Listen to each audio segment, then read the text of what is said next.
কলিজার টুকরা ওই হাবিব কত স্বপ্ন নিয়া ময়দানে আওয়াজ, কিন্তু অকাতরে চলে গেল। কেউ ভাবেও নাই সন্তানটারে নাকি হাতের মধ্যে নিয়ে বলেছিল, আমি যদি মরে যাই আমার সন্তানটাকে দেখে শুনে রাখি। ভাই আল্লাহ যদি আমাকে নিয়ে যায়, আমার বাচ্চাটার দিকে একটু খেয়াল রাখি। তো এই কথাটা আমি বলতে পারিনি।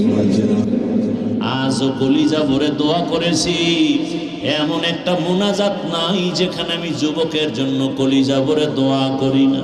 ও আল্লাহ, আর জানো আমার এই জমিনের মধ্যে ওসমান হাদির মতো কারো প্রাণ ঝরে না যায়। কুদরতের ছায়া দিয়া আমার কলিজার প্রত্যেকটা যুবকের জীবনকে হেফাজত